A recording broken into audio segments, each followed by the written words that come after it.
отурган, жашоосу оңолгусу келген адам эки нерсе кылбасын дейт. Ошонун бирөөсү бүгүн эмне кылып аткан, аны эртең эмне кыларын эч ким айтпасын деген. Бизнес идеяңдын баарын, жашооңду эртең эмне кылсам деп атасың, ошону бирөөнө да айтпаш керек. Керек болсо аялыңды жакшы көрөрүңдү, бала ушундай бир бизнестен баланча пайда тапканыңды, дагы бир немелериңди, үй бүлөңдү бактылуу жашап атканыңды, телевизор алганыңды, холодильник алганыңды, машина алганыңды эч кимге айтып кереги жок. Такыр айтпагыла бул нерсени. Бир да адам сенин сырыңды билбей эле койсун. Үйүңдүн ичине эмне келип атат, кандай десе, бүттү субхан. Шариятыбызда ошончо да, эшиктин алдына келип турасың. Сен жөн эле үйгө киргизе бербейт.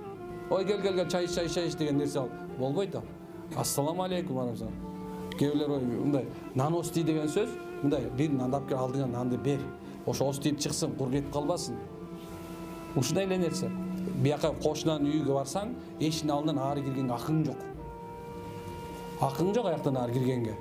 Эмне үчүн ал кайдан билесиң эмне болуп атканын? Ошон үчүн бийик дуалдар салынат.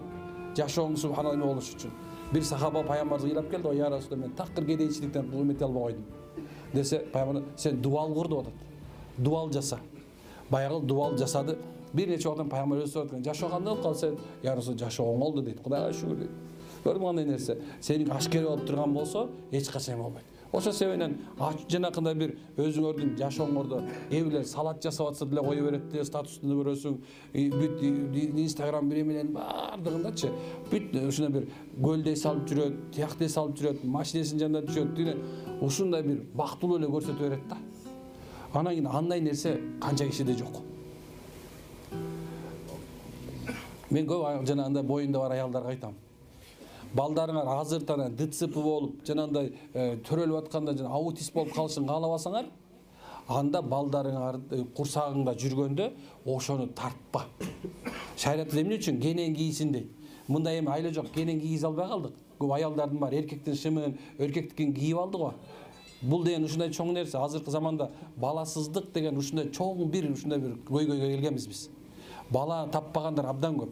Эркекти аялда. Бөтөнчө аялдарда эркектин гормондору көбөйүп кеткен. Алымдар айтат, эмне үчүн пайгамбар саллаллаху алейхи вассалам эркекке окшошуп жүргөн аялды, аялга окшоп жүргөн эркекти каргышка алган. Анткени себеп бул чоң нерсе экен деп көрсөтчү. Аял кийсе кимге окшошуп жүргөн болсо, ошонун гормону көбөйүп кетет экен. Эркек окшошуп жүрүп атышат, эркектин гормону көбөйүп кеткен дагы ошо менен көпчүлүктөр балалуу болуп аткан андан көп. Биздин заманда ушундай нерсе аябай көйгөй бул.